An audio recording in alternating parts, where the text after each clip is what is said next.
एक बार एक गांव में एक दादी और एक पोती रहती थी, जिन्होंने श्री सत्यनारायण भगवान की कहानी सुनने का नेम ले रखा था। वह एक कलश में जल भरकर और फूल रखकर कहानी कहा करती थी और सत्यनारायण भगवान का नाम लेकर अर्घ दिया करती थी। एक दिन पोती का विवाह हो गया। जब वह ससुराल जाने लगी, तब दादी ने उसे सिर्फ एक कलश में जल भरकर दिया और कहा, सत्य भगवान की कहानी का नेम कभी मत छोड़ना। फिर पोती विदा होकर ससुराल चली गई और चलते चलते सोचती रही कि ससुराल में सब पूछेंगे कि बहू क्या लाई है, मैं क्या बताऊंगी। तब श्री सत्यनारायण भगवान ने सोचा कि यह लड़की बहुत परेशान है, मुझे इसका संकट दूर करना चाहिए।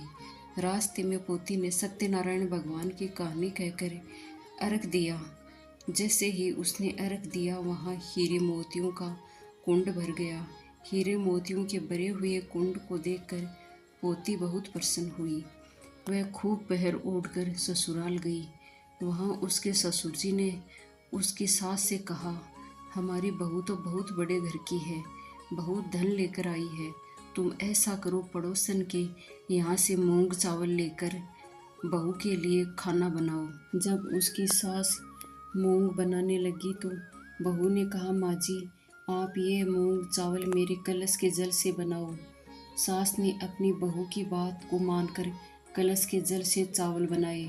अब देखते ही देखते उनकी पूरी रसोई अनाज और तरह तरह की मिठाइयों से भर गई। यह देखकर सास बहुत खुश हुई।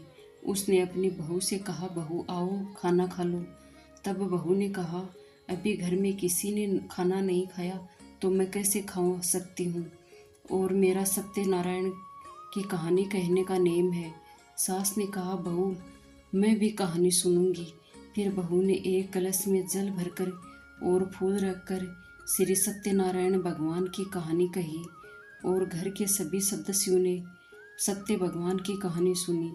उसके घर में धन का कुंड भर गया। यह देखकर सास और सभी अधिक खुश हुए। फिर वह खुशी खुशी अपने पूरे मोहल्ले में सत्यनारायण भगवान का प्रसाद बांटने गई।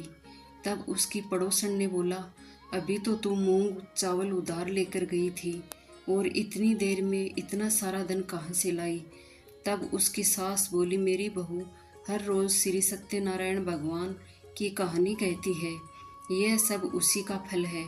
सास की बात सुनकर पड़ोसन को बड़ी हैरानी हुई और उसने कहा, मैं भी श्री सत्यनारायण भगवान की कहानी कहा करूँगी। हे सत्यनारायण भगवान, जैसे आपने पोती को दिया वैसा सभी को देना।